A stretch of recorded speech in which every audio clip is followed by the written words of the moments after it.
apa kesamaan teks ini, taruhlah ini teks ya.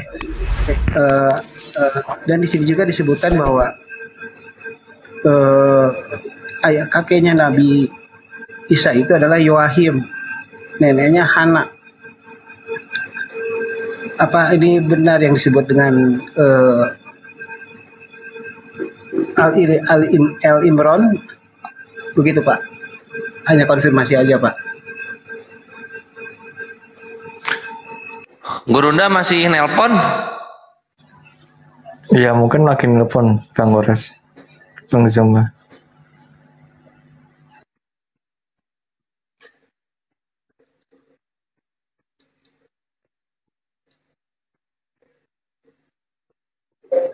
Lanjut Bang Gores. Apa aku pertanyaannya aja nggak nangkep? Apa tadi pertanyaannya? Dia percaya Injil yang apokrif. Iya, dia percaya ini yang apokrif. Terus pertanyaannya? Bang Gugum, pertanyaannya apa Bang Gugum? Oh ya, jadi di Injil apokrif ini salah satunya di Injil Gospel Pseudo Matthew itu ada narasi yang mengatakan bahwa Nabi Isa itu lahir di bawah pohon kurma. Tetapi di sini ditemani oleh Yusuf. Saya memandangkan dan komparasi dengan apa yang di kitab Muslim. Kok sama ya gitu ya. Sementara saya dan orang Oten itu tidak mengakui bahwa Nabi Isa itu lahir di bawah pohon kurma saat musim panas. Padahal yang saya ketahui juga itu ada juga pertentangan antara Lukas dan siapa gitu. Yang satu di kandang domba, yang satu di palungan. Itu Pak, intinya pertanyaan saya. Kok ada kesamaan narasinya dengan Injil Pseudo Matthew gitu? Oh, Al-Quran ini ya? Betul, betul. Ya,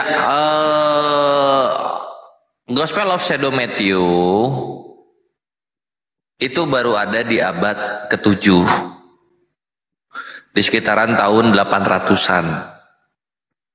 Atau paling awal itu di tahun 600-an atau 625 lah di situ. Artinya apa? Ini adalah kawan-kawan Kristen yang mereka mencoba membuat Injil versi mereka, tapi basisnya itu dari Al-Quran gitu. Dia nggak ada di awal-awal abad ya, dia di abad ke-7 dia. Lahirnya barengan sama Al-Quran. Itulah kenapa jadi Gospel Shadow of Matthew ini mencoba untuk membenarkan kisah yang di dalam Al-Quran, tapi dengan mengawinkan terhadap apa yang ada di dalam gospel terdahulu gitu, sehingga ketika dilahirkan di pohon korma ada Yusufnya gitu. Kalau di dalam Islam itu sama sekali Sayyidah Maryam ini nggak punya suami, nggak tahu pentingnya apa gitu. Kalau di dalam Islam itu kita nggak tahu pentingnya apa itu, ada apa Siti Maryam punya suami itu pentingnya apa gitu loh. Di kita nggak ada kayak gitu, My Bre. Alhamdulillah. Ya karena saya juga sepahamnya gini kan ya, di pemahaman kami juga Yusuf itu bukan suaminya, beliau adalah teman dari bapaknya Maryam, yaitu Yoahim gitu. Di sini kan tertulis ada nama Yoahim dan Hana sebagai kakek dan neneknya Nabi Isa. Apakah sama gitu? Kalau di kami ya, yang harus dipahami itu ada dua sumber mengenai nasabnya Nabi Isa alaihissalam gitu, dan itu merujuknya langsung ke Daud gitu. Jadi Nabi Isa alaihissalam ini keturunannya Nabi Daud alaihissalam. Jadi nggak tahu tuh si apa Yosef dan kakek neneknya itu di kita nggak ada, asing gitu.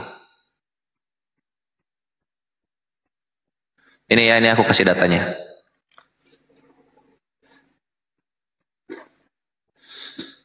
Tunggu sebentar.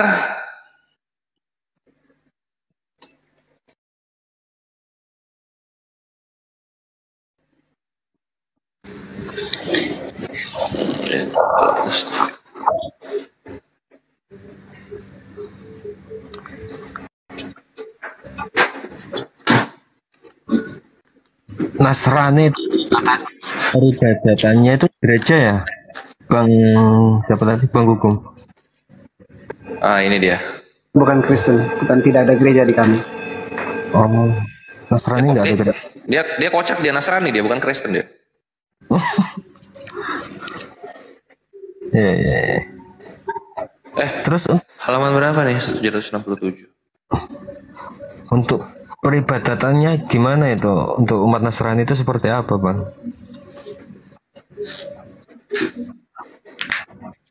Nah itu datanya, Bang Kores.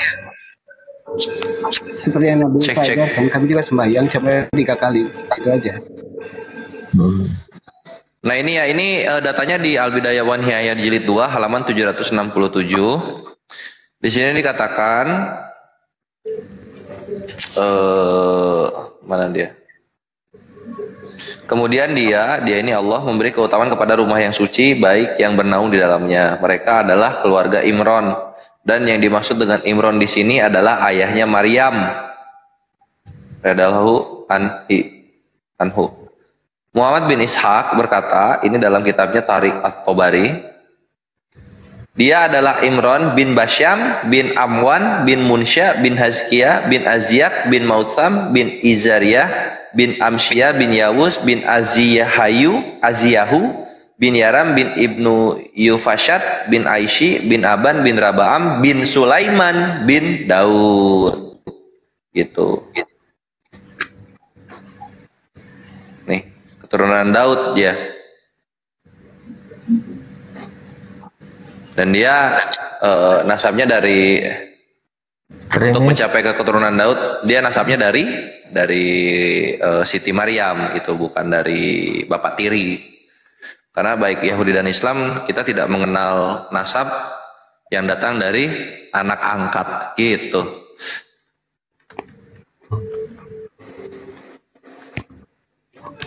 Oh, bukan dari Yusuf ya, tapi memang dari Maryamnya langsung.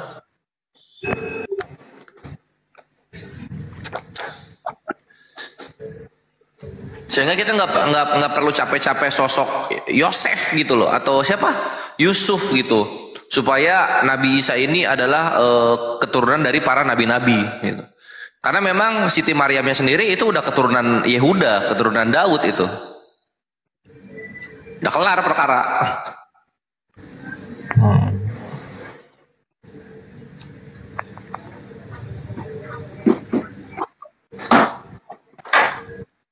Apa lagi? Oh, iya, di sini juga sih dikatakan ada namanya kayaknya Yoahim dan Hana. Namanya ibunya Siti Maryam itu Hana. Apakah sama gitu? Yoahim dan Hana. Enggak, kalau di kami ayahnya Siti Maryam itu Imron namanya. Kalau istrinya nggak tahu siapa.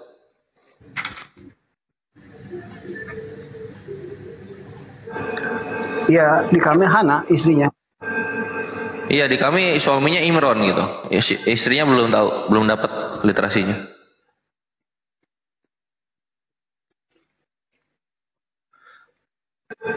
Jadi kalau iya. ini tarik ke teks itu justru duluan. Oh, istrinya Hana juga. Oh ya udah, itu istrinya Hana juga. Jadi istrinya Hana, tapi suaminya Imron, bukan Yoakim.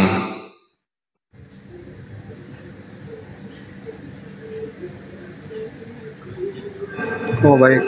Jadi secara teks ini memang duluan Quran, bukannya Injil ini ya? Bukan itu ya? Iya, ini datanya di sini.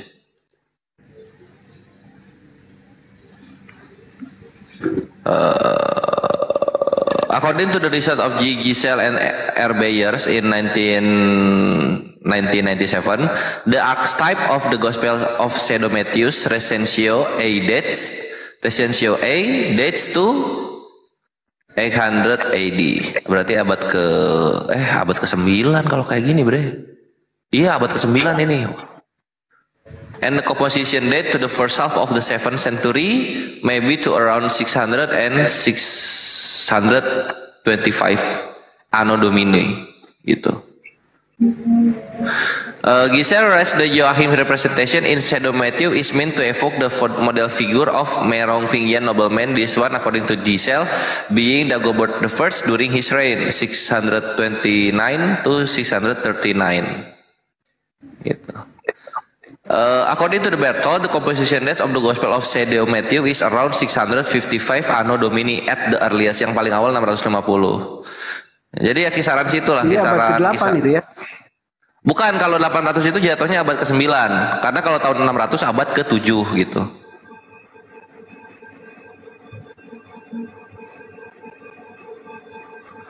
Ya ini, jadi ini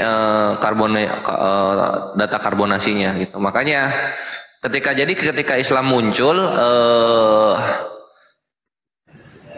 Nasrani Jazirah Arab itu terguncang dengan pernyataan yang sangat kontras dari apa yang mereka imani gitu.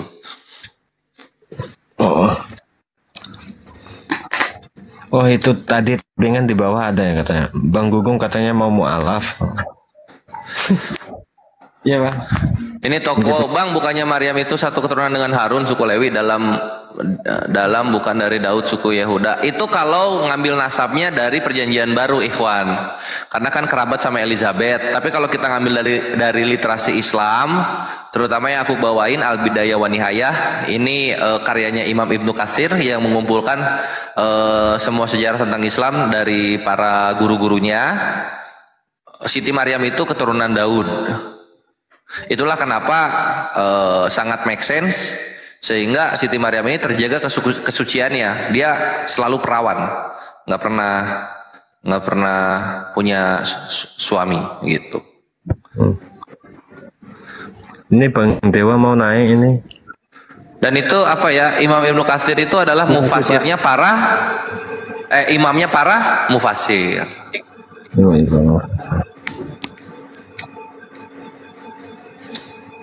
Mungkin kalau dari Perjanjian Baru juga saya tidak yakin ya. Kenapa? Karena di Perjanjian Baru itu tumbang tindih.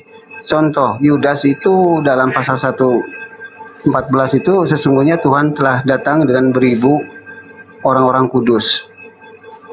Anehnya narasi ini diambil dari Injil Apokrif, itu Injil Henok 1-9. Dia anggap Apokrif, tapi dia pakai di PB, makanya saya nggak yakin gitu Pak. Ya gimana tuh? Ini aja. Ini Bang Dewa Syahadat aja udah. Mungkin ada siapa yang banyak kesamaan gitu dengan yang sebentar menurut pandangan Bapak Injil yang Apokrif itu bagi Muslim bagaimana? Pandangan. Kami itu segala sesuatunya di dalam Islam itu harus bersanad gitu. Bersanad itu begini, simpelnya. Ini dari siapa? Kayak gitu loh.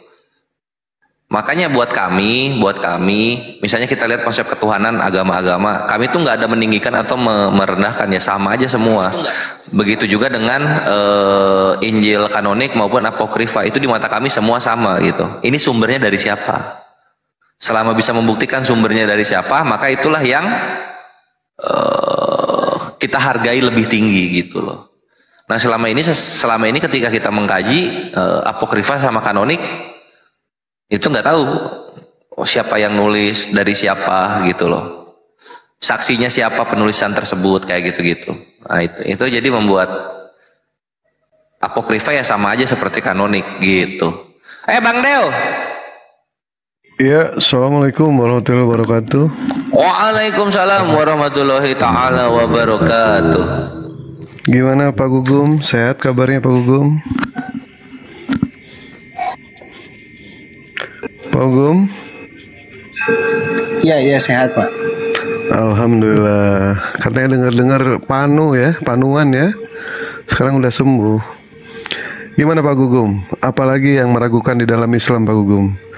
Beliau ini Bang Kores ya, Iwan Pila. Beliau adalah salah satu pengurus anak yatim, luar biasa. Beliau luar biasa dengan apa sih namanya? Mengurus banyak anak yatim, memberi makan, memberikan, menyekolahkan dan lain sebagainya. Wih, keren. Dewa anggap itu keren. Silakan Bang Gugum, apa yang mau ditanyakan mengenai soal Islam? Iya, Bang. Saya lagi belajar masalah pewahyuan dan kesamaan eh, tentang kitab suci kami dengan Quran gitu.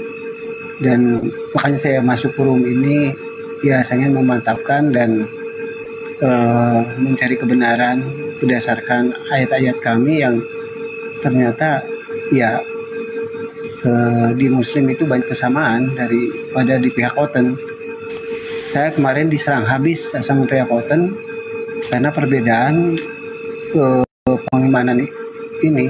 Tapi kalau di sini ya tidak ada hujatan, tidak ada apa, malahan ada dapat pengetahuan gitu. Kalau hujat, ketika dia menunjukkan ajaran kasih, kami akan menunjukkan akhlak kami sebagai seorang muslim itu seperti apa. Tadi ada sedikit menanyakan mengenai soal hadis. Kemarin Dewa sudah menjabarkan mengenai soal hadis, ya kan? Bagaimana barometer kita untuk menentukan hadis itu sahih atau tidak? Dewa ulangi lagi sekali lagi, tergantung itu dari jumlah periwayatan. Kalau yang meriwayatkan satu orang itu namanya goib. Kalau yang meriwayatkan dua orang itu namanya ajis. Kalau yang meriwayatkan tiga orang namanya masyur. Tapi kalau yang meriwayatkan sampai ribuan orang itu bisa dikatakan sebagai mutawatir. Dan tergantung dari lapas namanya, apakah sama atau berbeda, dan tergantung juga dari sanadnya itu. Apakah sanad hadis itu sampai kepada Nabi atau sampai kepada sahabat? Kalau sampai kepada sanadnya sampai kepada Nabi, itu namanya marfu. Kalau sampai kepada sahabat, itu namanya maku. Kalau sampai kepada tabiin, itu namanya makto. Mengenai soal kualitas paling tinggi di dalam Islam, ada yang dikatakan hadis sahih, hadis hasan, hadis doib, hadis maudu. Begitu ya.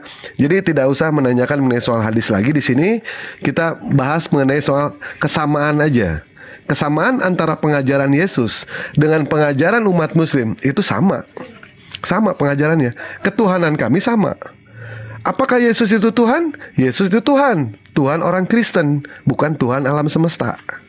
Begitu. Silakan Pak Ugum. Jangan menanyakan hadis lagi ke kami. Tanyakan ke yang lain yang lebih menantang.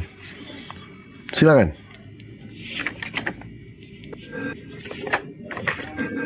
Baik.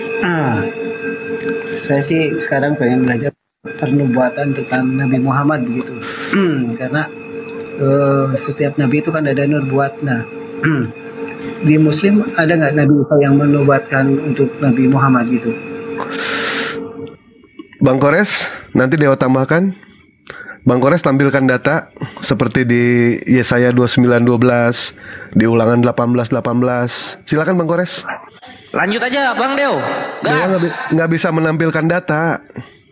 Dewa nggak bisa menampilkan data mengenai soal nubuatan baginda Rasulullah Shallallahu Alaihi Wasallam. Oh ya nggak apa-apa, dibacain aja, Enggak, Bang Kores aja yang bisa menampilkan data. Kalian terangin. Nanti dewa ini. Nanti nubuatan Nabi Muhammad di mana? Yesaya 29 nomor 12, Ulangan 18:18. Yesaya 29:12, oke. Oh ya.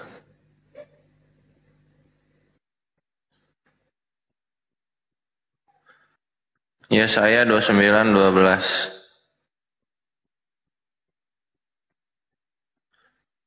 Nah, jadi tunggu.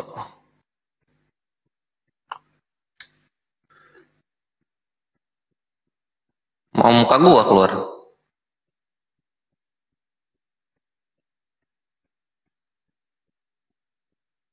Nah. Yesaya 29:12.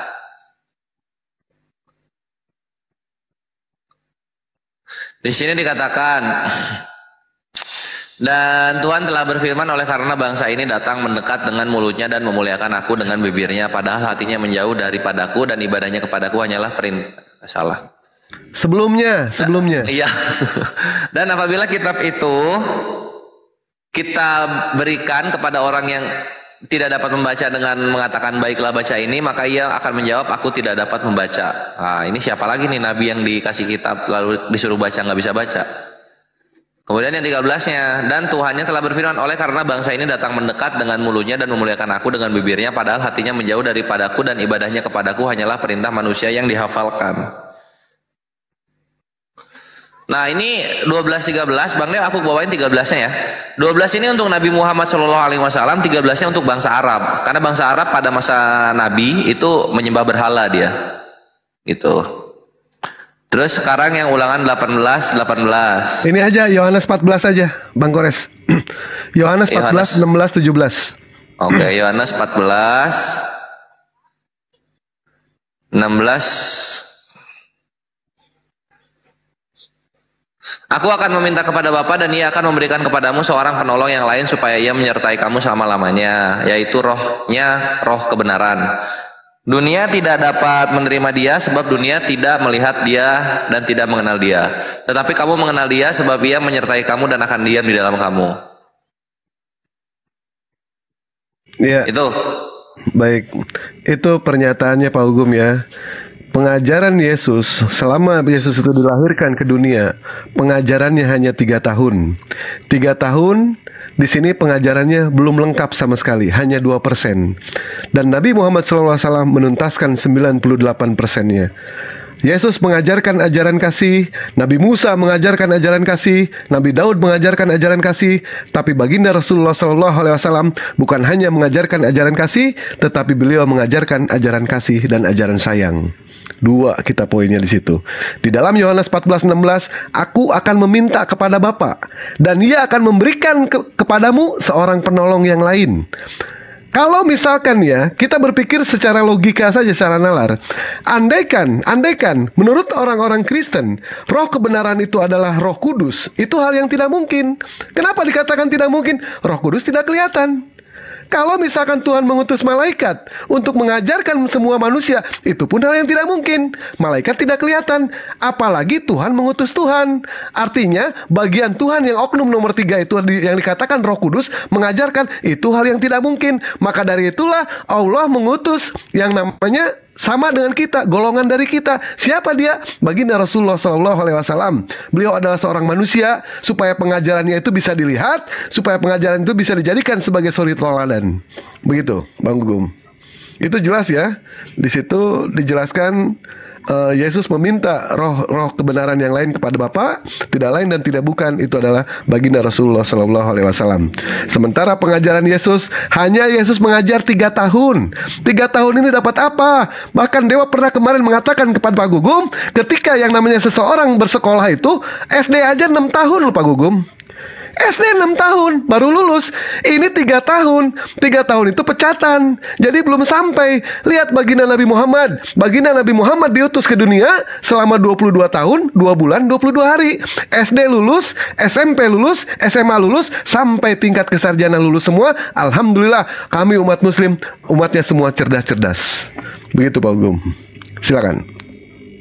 Aku nambahin sedikit ya. Jadi kalau kita bicara, oh itu Roh Kudus itu yang akan diturunkan gitu kan. Padahal sebelum Yesus naik ke surga, naik ke langit lah, itu sudah ada Roh Kudus. Kita lihat murid-muridnya itu disuruh sama Yesus mengusir setan, melakukan mukjizat. Itu dengan apa? Dengan Roh Kudus kan. Artinya Roh Kudus saat itu sudah ada menurut klaim dari Alkitab itu sendiri atau Bible itu sendiri. Begitu juga dengan nabi-nabi terdahulu. Mereka melakukan hal-hal yang luar biasa. Ya itu atas apa? Atas bantuan para malaikat kok. Memang Allah berkenan. Ya Allah yang memberikan mereka mukjizat-mukjizat. Jadi memang sudah ada. Jadi konyol sekali lah kalau dikatakan, oh Yesus naik ke atas supaya Roh Kudus bisa turun. Ini kan konyol. Memang sudah dibawa kok dia.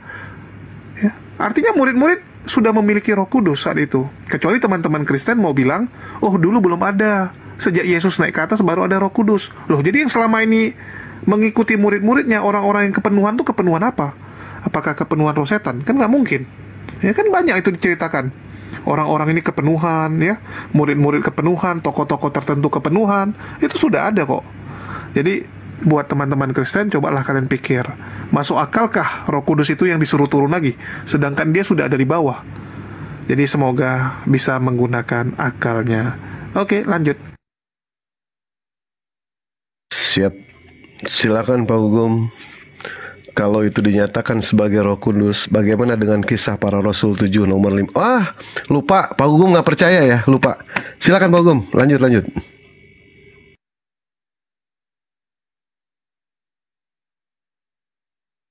Gugum, silakan. Ya. Ya begini ya, pemahaman saya yang disimpan di mulutnya itu, makanya saya bertanya. Yang saya pahami itu beliau adalah Nabi Isa. Karena Nabi Isa juga sama dalam pewahyuan itu tidak ditulis, dia berkata, berucap kepada murid-muridnya. Itu yang saya pahami selama ini gitu. Dalam Yesaya itu. Nah, kalau masalah yang umi atau yang tidak bisa membaca,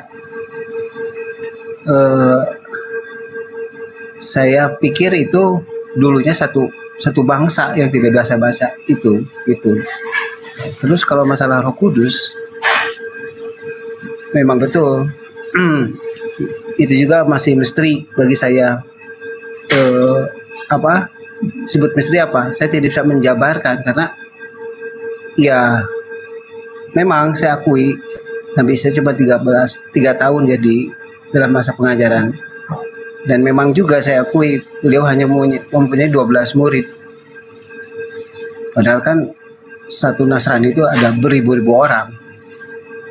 Makanya dalam pernubuatan ini saya minta penjelasan yang konkret daripada pihak Muslim.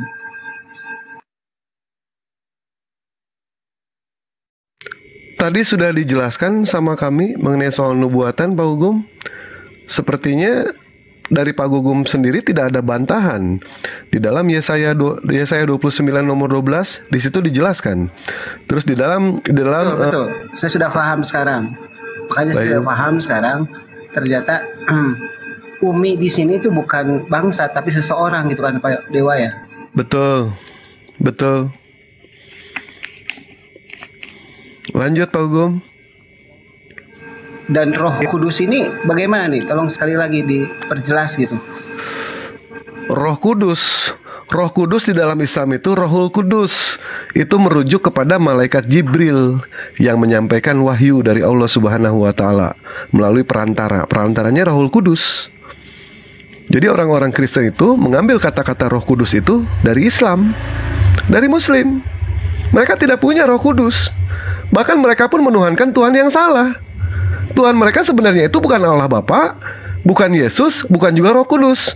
Tetapi Tuhan mereka itu yang benar itu adalah Melkisedek. Itu Tuhan mereka. Kalau kita mau membaca secara literasi gitu ya, yang namanya Tuhan tidak mungkin kalah dalam pergumulan. Lihat di dalam Kejadian. Di dalam Kejadian Tuhan itu kalah dalam pergumulan dengan Yakob. Ini kan Gabrul.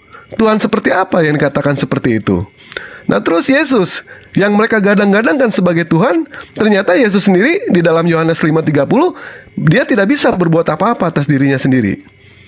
Terus Tuhan mereka katanya siapa lagi? Roh Kudus. Roh Kudus yang namanya Tuhan itu bisa menjaga umatnya. Banyak oten yang mengatakan kalau misalkan membaca Bible harus punya Roh Kudus. Ternyata orang yang punya Roh Kudus, orang yang dibimbing sama Roh Kudus, dia mualaf. Nah ini kan Gabrul juga begitu. Bagum. Silakan Bagum.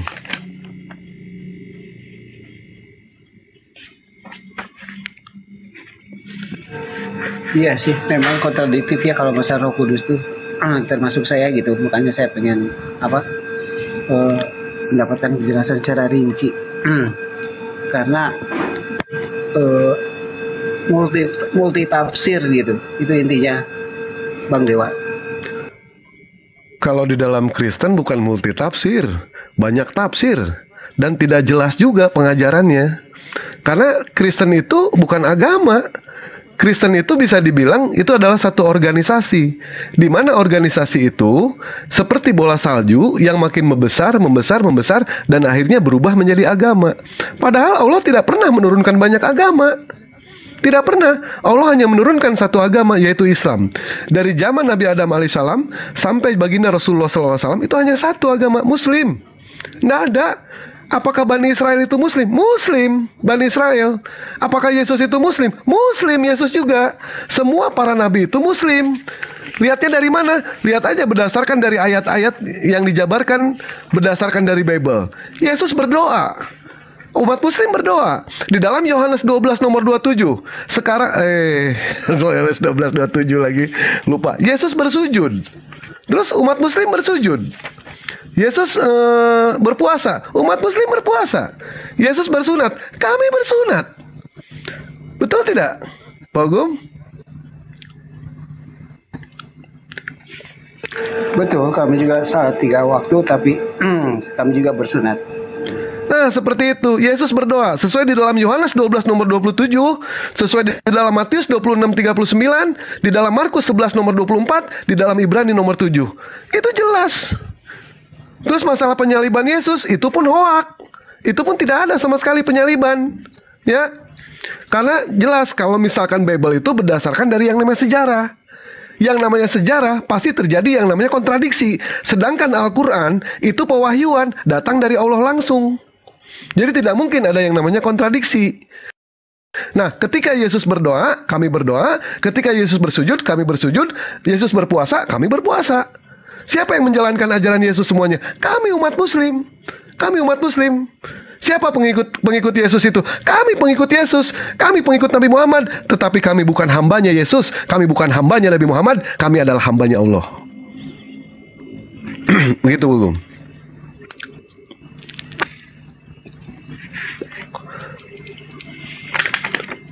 Silakan, Pak Gum. Oke. Assalamualaikum warahmatullahi wabarakatuh. Waalaikumsalam warahmatullahi wabarakatuh. Jadi ada satu hal yang perlu dipahami oleh teman-teman di luar Islam terkait dengan Roh Kudus. Roh Kudus itu adalah hak prerogatif milik Islam. Itu nggak ada di luar Islam. Roh Kudus di Islam itu merujuk kepada satu oknum, yaitu malaikat. Namanya Gabriel, gelarnya Roh Kudus. Sedangkan ketika berbicara mengenai Roh Kudus di Kristen, itu larinya kepada oknum yang dikatakan sebagai pribadi Tuhan. Nah, ini masalah besar. Kalau berbicara mengenai Yesaya 29 nomor 12 diarahkan kepada Rasulullah Muhammad SAW sebagai oknum yang ummi, yang buta huruf, juga itu tidak salah. Kemudian didatangkan Rasulullah Muhammad SAW kepada kaum yang ummi, juga itu tidak salah. Karena Al-Quran yang mengatakan, Bismillahirrahmanirrahim, Walladhi ba'atha fil ummiyina rasulam minhum. Jadi Rasulullah Muhammad SAW diutus sebagai nabi dan rasul, sebagai cahaya di tengah-tengah kaum yang ummi, kaum yang buta huruf. Nah, permasalahannya sekarang, apakah Rasulullah ini buta huruf dalam arti kata beliau tidak bisa baca Quran, beliau tidak bisa ejaan Arab? Tidak. Lalu buta huruf yang dimaksud ini apa? Buta huruf yang dimaksud di sini adalah Muhammad Sallallahu Alaihi Wasallam tidak mengerti apa itu Taurat, apa itu Mazmur, apa itu Injil. Beliau dan kaumnya jahiliyah tidak mengerti kitab-kitab para nabi. Ini yang perlu dipahami dulu.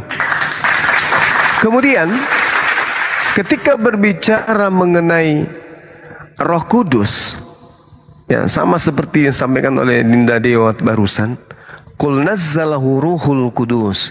Ini merujuk kepada oknum.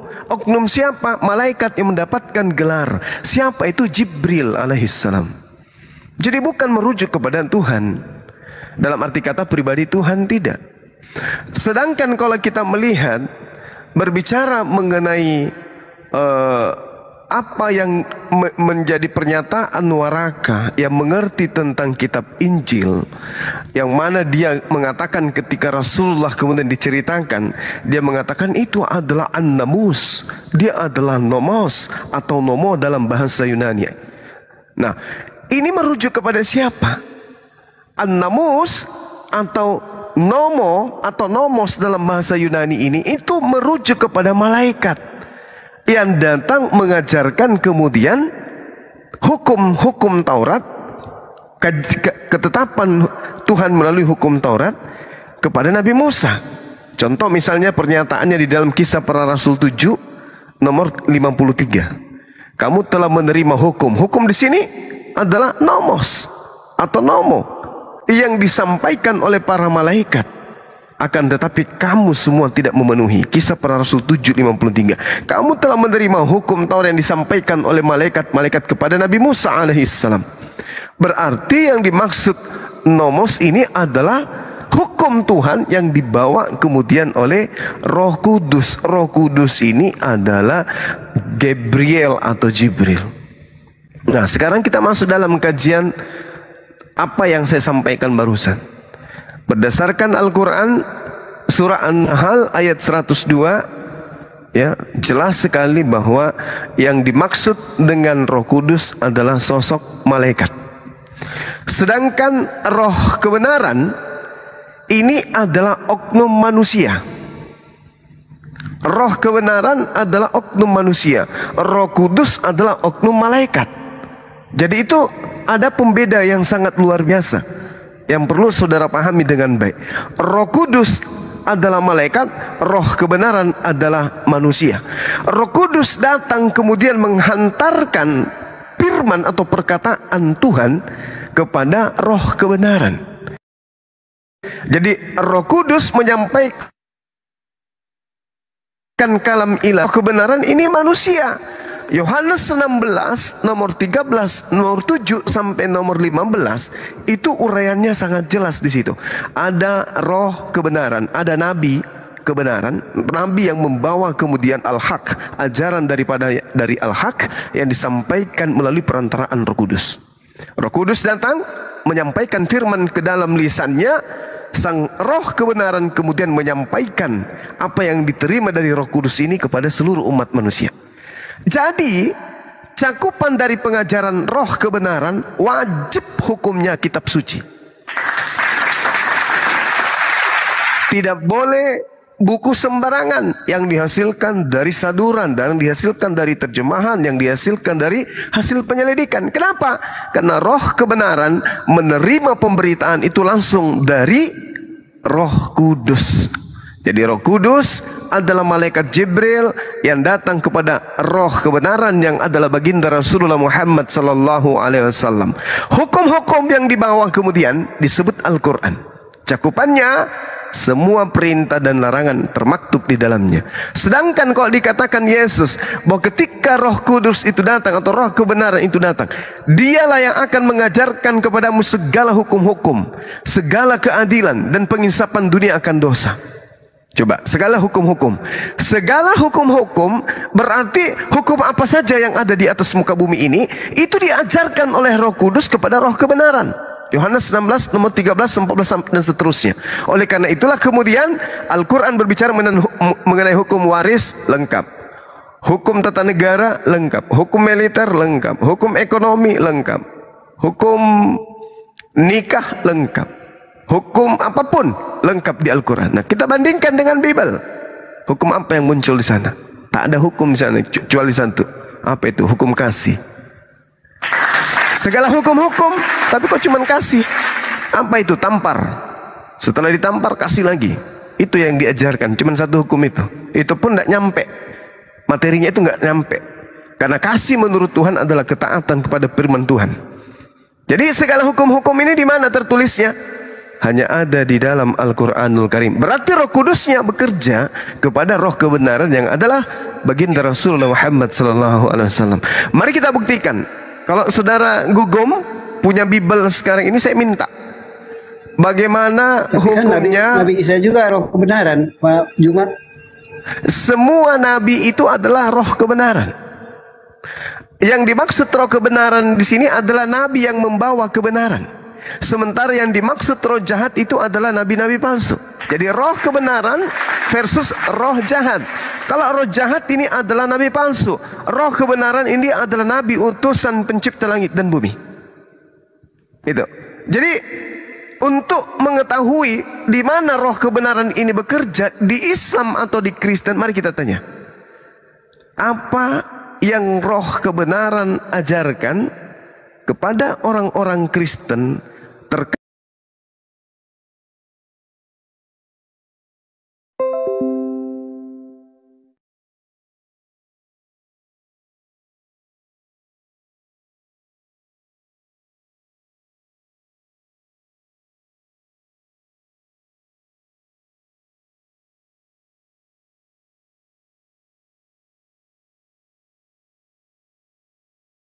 baru. Yang saya pahami, pembagian waris di secara Nasrani adalah dibagi rata secara adil dalam keluarga, begitu aja. dalilnya? Dalilnya bang? Dalil? Ya, sesuai yang saya imani itu, saya dapat ilmu itu dari rabi saya. Jadi secara implisit memang saya juga belum mengetahui dalilnya di mana. Makanya saya bertanya gitu. Tapi Anda mengimani Yesus? Betul, sebagai seorang utusan. Oke. Sebagai seorang utusan, beliau menginformasikan akan datangnya roh kebenaran yang mengajarkan ilmu pembagian tentang warisan. Silakan Anda tunjukkan. Kalau Anda memiliki Roh Kudus yang diutus setelah Yesus terangkat ke langit, saya minta hukum waris seperti apa yang diajarkan oleh Roh Kudus yang datang setelah Yesus. Silakan.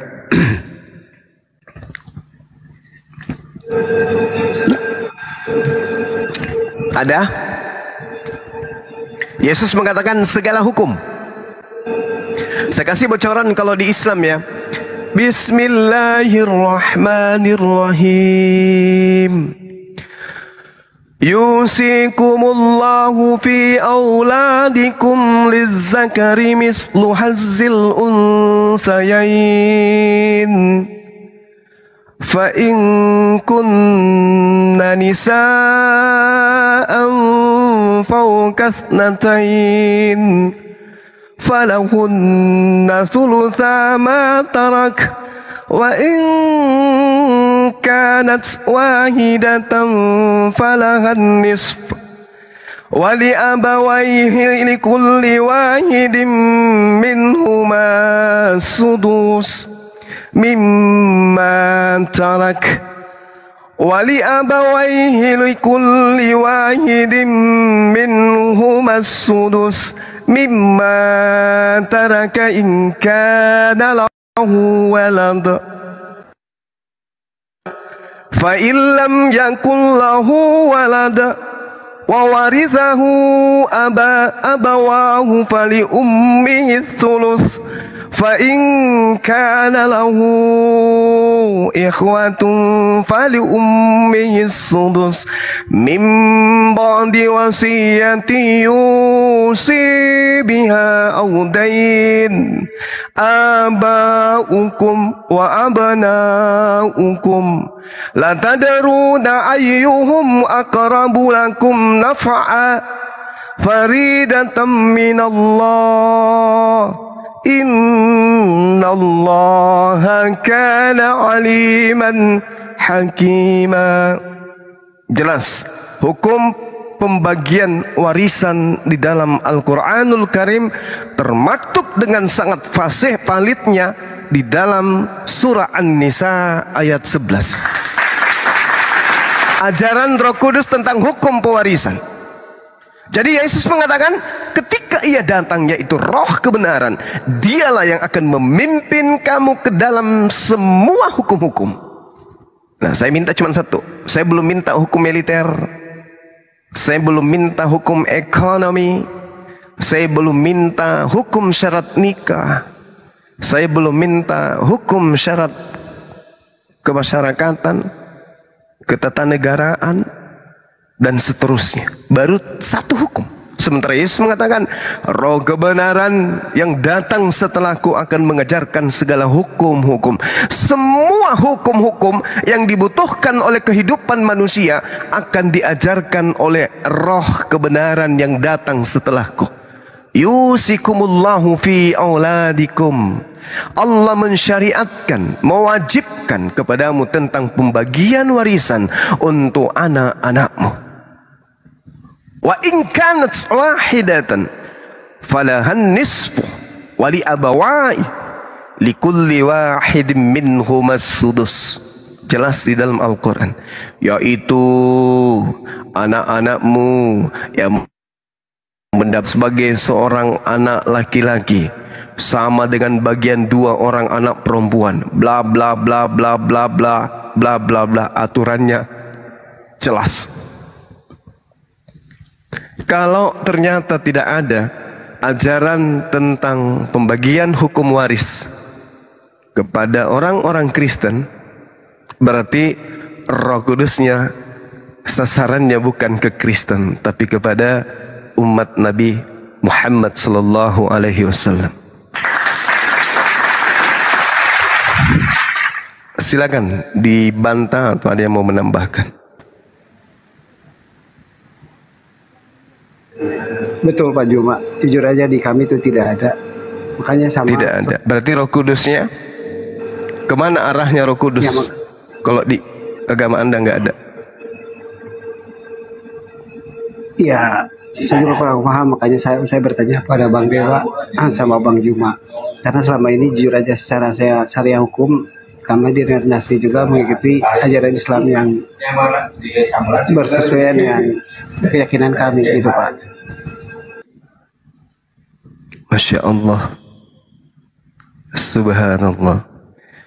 Kalau kita berbicara mengenai wanita mana aja yang bisa dinikahi, hukum nikah, itu semua lengkap di Al-Quran. Dan itu adalah ajaran dari Roh Kudus yang diterima dari Allah. Makanya di Islam itu ketika negara kita bubar, ya, maka Islam akan membentuk seketika tanpa hitungan bulan akan berdiri negara Islam. Kenapa? Asas hukum ketatanegaraan itu include dengan hukum-hukum yang Tuhan berikan melalui Al-Quran. Ketika negara ini bubar, maka Islam akan berdiri menjadi satu negara. Nah, coba kita lihat, kalau Roh Kudus itu ada di Kristen, maka tentu kitabnya orang Kristen ini bisa menjadi panduan untuk membentuk satu negara. Tapi faktanya kagak. Sehebat apapun sebuah negara, mayoritas Kristen, gereja ada di mana-mana, presidennya Kristen, wakilnya Kristen, gubernurnya Kristen, semua menterinya Kristen, tidak akan mampu menjadikan Bible Perjanjian Baru sebagai asas ketatanegaraan. Sementara kunci ajaran benar setelah Yesus itu adalah Roh Kudus, di mana di data nomor 13 dari Yohanes 16, apa yang didengarkan sampaikan. Dia tidak berkata-kata dari dirinya sendiri, melainkan yang didengar sampaikan. Inilah Al-Quran. Sekarang permasalahannya adalah, kalau bukan Roh Kudus yang menyampaikan ini kepada baginda Rasulullah Muhammad sallallahu alaihi wasallam, lalu dari mana Rasulullah belajar? Sementara dia disuruh membaca aja kagak bisa. Iqra, baca.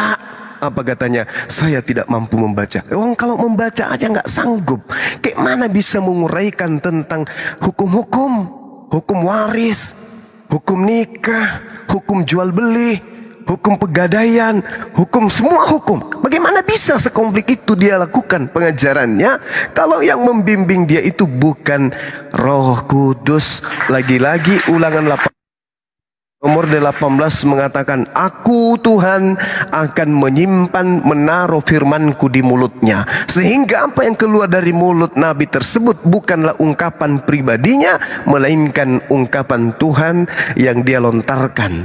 Tuhan menyimpan firman di mulutnya sehingga apa yang diucapkan semuanya kebenaran. Makanya sering kita mendengarkan, ini kan sudah dibahas Al-Quran 1400 tahun silam. Orang menemukan sidik jari, ini kan sudah ditemukan 400 tahun silam. Orang bercerita tentang cakupan laut, ini kan sudah dijelaskan Rasul dalam Al-Quran 1400 tahun silam. Orang berbicara mengenai atmosfer, ini kan sudah dibahas dalam Al-Quran 1400 tahun silam. Loh, kok bisa seorang Nabi Muhammad, bangsa yang ummi yang dipimpin, dia juga adalah bangsa yang buta huruf, dia juga adalah tokoh yang buta huruf, kok bisa mengalahkan semua ilmuwan? Bayangkan, ilmuwan yang ada hari ini kepalanya udah botak, belajar puluhan tahun, menggunakan alat yang canggih, mikroskop, komputer, scan dan seterusnya mereka gunakan. Rasulullah hanya duduk bertafakur, berdiskusi dengan Allah. Seketika dia datang, Roh Kudusnya menjelaskan kepadanya, lisannya melontarkan kemudian tentang janin, tentang embrio dan seterusnya.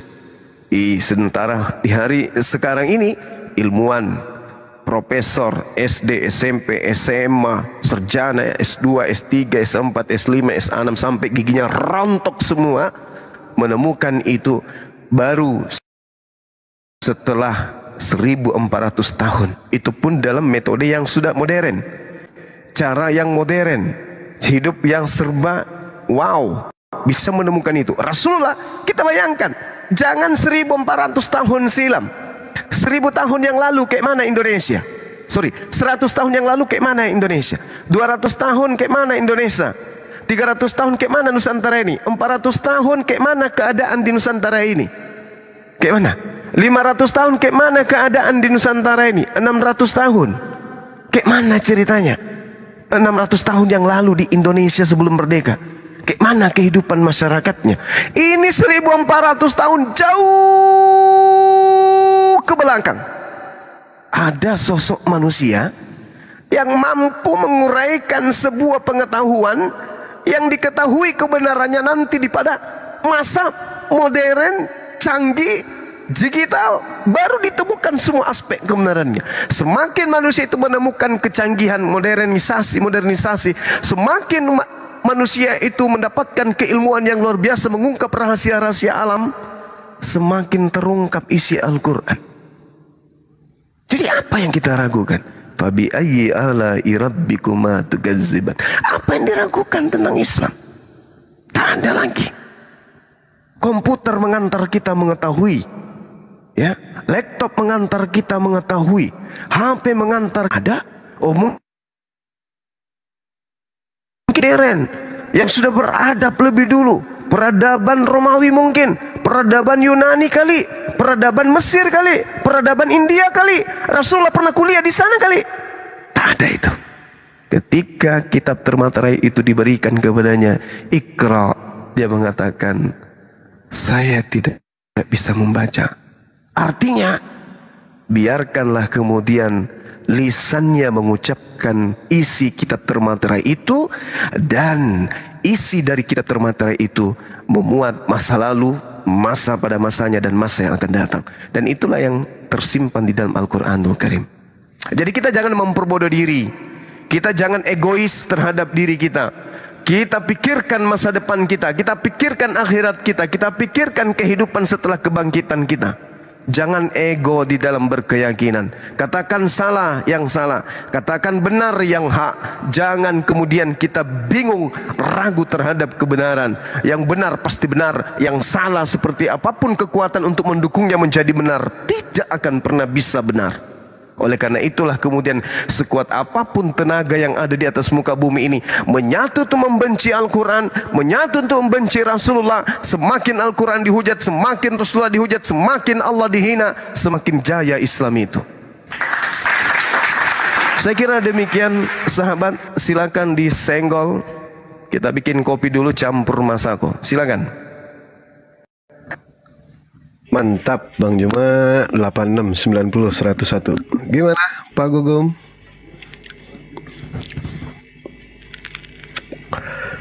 Apa yang mau dibahas lagi? Apa yang mau meragukan Pak Gugum mengenai soal Islam? Tanyakan saja kepada Bang Juma. Ya sudah sih, saya sih jujur aja ternyata pemahaman saya tentang Roh Kudus yang multitafsir itu salah, bahwa Roh kebenaran dan Roh Kudus itu ternyata berbeda ya. Yang saya Iya, pahami, Bang. Roh kebenaran dan Roh Kudus itu sama, kirain hanya satu Beda, kepada Bang. Nabi saja gitu aja. Terus masalah syariat yang Bang Juma jelaskan itu, saya juga mengakui bahwa memang sempurna yang ada di sana itu. Makanya kami memang sebagai mayoritas mengikuti ajaran dari Muslim. Itu aja sih intinya. Cuman satu lagi aja Bang Juma saya Allahu tanya. Akbar. Iya. Tadi saya diskus dengan orang Kristen. Lu tahu nggak gum katanya? Apa? Kenapa cicilan itu ada di Indonesia? Nggak tahu. Itu dasarkan dari Quran. Kenapa? Quran itu dicicil sampai kata Bang Dewa 22 tahun, 2 bulan, 22 hari. Nggak ke setiap orang itu. Saya bilang enggak begitu. Jawabannya apa ya? Saya nggak tahu. Nanti saya tanya sama Muslim. Begitu Pak. Masih. Cicilan motor, Bang. Iya. Jadi gini, Bung. Ketika kita berbicara mengenai sebuah konsep, artinya kita berbicara mengenai hukum. Ketika kita berbicara mengenai hukum, berarti itu ada aspek manusia yang menjadi objek sasaran. Kita belum pernah melihat pada saat kita berjalan ada sekolah yang didirikan kemudian diperuntukkan untuk kambing. Kita tidak pernah kemudian melihat ada universitas di mana dosennya di sana itu sapi, siswa-siswanya, mahasiswanya di sana itu adalah kuda, gajah, kucing, dan yang menjual di kantin itu pararang atau biawak. Belum pernah kita melihat itu. Maksudnya apa ini? Tuhan mengatakan inni a'lamu ma la ta'lamun. Aku tahu apa yang aku ciptakan ini, yaitu pemimpin, khalifah fil ard, di atas muka bumi. Aku tahu, cakupan akalnya aku tahu, ion yang muncul di dalam hatinya aku tahu. Sendi-sendinya aku yang tahu. Kata Allah, inni a'lamu ma la ta'lamun. Aku yang paham tentang makhlukku. Maka ketika Adam dicipta oleh Allah, Adam diberi pengetahuan kemudian untuk menyebutkan satu persatu tanda kenamaan dari makhluk-makhluk yang lain. Lalu kemudian Tuhan memberikan aturan, makan yang ini, yang warna ini makan, warna itu makan, yang warna ini makan, yang sebesar ini makan, yang kecil-kecil kayak gini makan. Tapi satu ingat, yang ini nih jangan kamu makan. Artinya sesempurna-sempurnanya manusia, karena dia adalah makhluk yang butuh hukum dan aturan, ketetapan, ketentuan dari Tuhan, maka aspek akal yang menjadi takaran kemudian diberikan pengetahuan oleh Allah berdasarkan kesanggupan manusia. Orang yang hidup di zaman batu, paling cerdasnya mereka itu mereka tidak ngerti apa itu golok. Orang yang hidup di zaman prasejarah, paling pintarnya mereka tidak ngerti apa itu alat pemotong kuku. Gak ngerti dia. Padahal itu adalah hal sepele bagi kita di zaman ini. Makanya Al-Quran itu diwahyukan oleh Allah secara berangsur-angsur. Kenapa? Karena kata per kata di dalam Al-Quran itu isinya adalah cakupan alam semesta. Maka alam semesta yang penuh dengan berbagai macam warna, berbagai macam rasa, berbagai macam takaran, ukuran, itu tidak bisa kemudian masuk seketika ke dalam kepala manusia. Apatah lagi yang terkait dengan hukum-hukum yang berkaitan dengan hubungan kepada Allah dan hukum-hukum yang berhubungan dengan alam semesta. Maka Allah menakar pengetahuan manusia step by step. Al-Quran menerangkan itu, bahwa dalam surah Al-Isra misalnya dikatakan oleh Allah Subhanahu wa ta'ala bahwa Al-Quran diwahyukan oleh Allah secara berangsur-angsur. Itu bukan tak ada alasannya. Itu bukan tak ada alasannya. Adam alaihissalam tidak diberikan kemudian kitab suci. Hanya diberikan aturan main secuil. Tapi Adam alaihissalam lalai di dalam menjalankan aturan Tuhan yang secuil itu. Wa Qur'an faraknahu litaqra' 'alan nasi 'ala muktin wa nazzalnahu tanzila. Dan Al-Qur'an diwahyukan berangsur-angsur. Apa tujuannya? Litaqra'a 'alan nas, agar engkau membacakannya, mengajarkannya, menjelaskannya 'alan nasi, kepada keberadaan manusia. Apa kata Allah? Makfi wa nazzalnahu tanzila. Perlahan-lahan, dan kami wahyukan secara bertahap-tahap. Kita bisa membayangkan kalau Adam alaihissalam dikatakan begini, Adam, kamu jangan makan ini, kamu jangan makan ini. Nah, yang ini juga jangan kau makan. Terus yang sana tuh tidak boleh kau sentuh, ya. Yang ini jangan kau dudukin, yang itu jangan kau sandari. Nah, ini jangan kau lihat. Kalau yang itu jangan kau dengarkan. Yang ini jangan kau sentuh. Yang ini jangan kau makan. Yang ini jangan kau minum. Warna ini jangan kau pegang. Warna ini jangan kau padukan dengan warna ini. Yang tinggi segini dengan yang tingginya segini jangan kau sandingkan. Kalau Adam menerima aturan sebaik itu, padahal dia adalah makhluk yang dicipta dengan tangan Tuhan sendiri, maka pecahlah kepalanya Adam alaihissalam. Ini dunia bung digenggam oleh Al-Quran. Pengetahuan apa di atas muka bumi ini yang tidak digenggam oleh Al-Quranul Karim? Pengetahuan sampai kemana manusia ini sekarang? Udah sampai ke langit? Udah sampai kemana? Setinggi apa manusia? Semuanya digenggam dalam Al-Quran. Karena itulah Al-Quran diwahyukan secara berangsur-angsur. Karena kaidah yang ada di dalamnya, hukum-hukum yang ada di dalamnya adalah hukum-hukum yang sempurna seapik mungkin. Wa Quran faraknahu litaqra'a 'alan nasi 'ala mukthin wa nazzalnahu tanzila.